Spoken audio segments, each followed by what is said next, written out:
Now that you know the basics of what a stock is, how the stock market works, how to buy them via ETF, mutual fund, now we're going to take 3 steps to get invested in the stock market.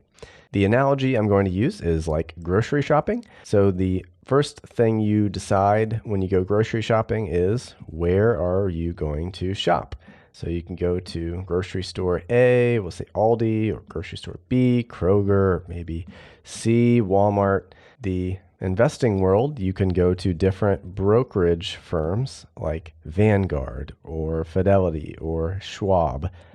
Each one of these brokers has access to the exchanges that you need in order to buy or sell stocks. So you must go through a brokerage firm in order to access stocks and ETFs on the exchange. When you get to the brokerage firm or get to the grocery store, you need to get a cart. The investment related cart is an account type. So we'll look at the different account types that you can open.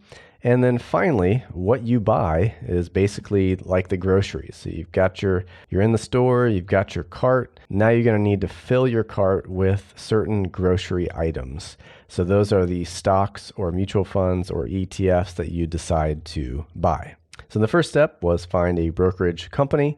There are a couple of different options for this.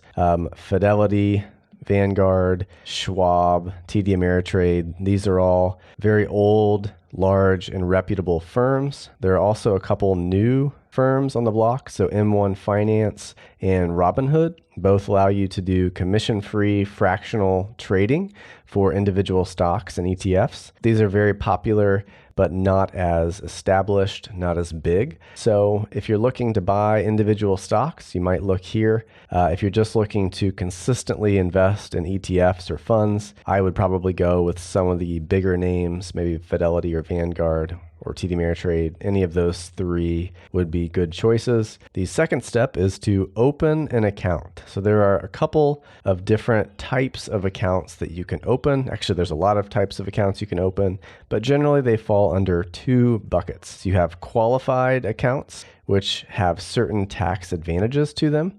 Then you'll have non-qualified accounts, which do not have tax advantages. So a tax-advantaged account would be something like a traditional IRA or a Roth IRA or a 401k, 403b that you might have with your employer. They all have different rules associated with them, and I'm not an accountant, so talk to your accountant if you have specific questions.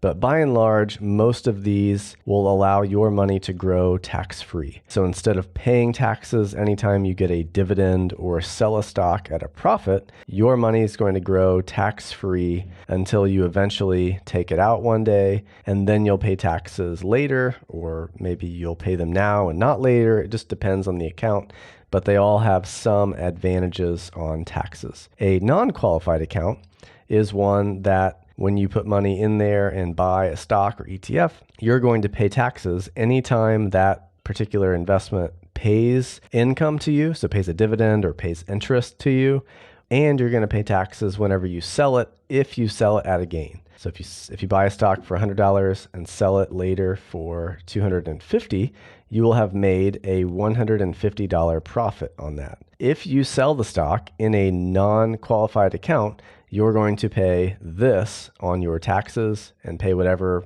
rate of, whatever tax rate that's going to be.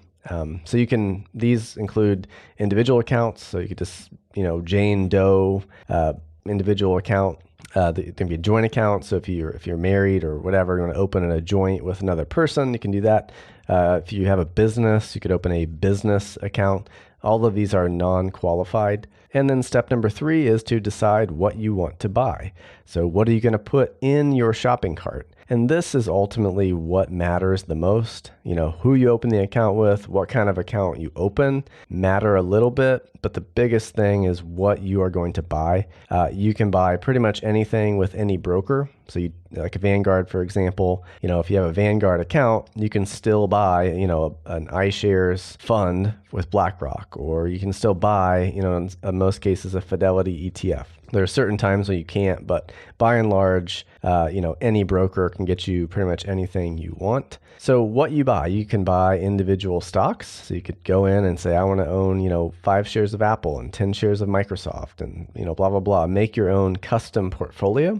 You could buy mutual funds or ETFs, which we talked about a couple lessons ago. Or you could put some sort of financial product in there. So if you bought an annuity or a whole life insurance policy, those are things you could put within those different accounts.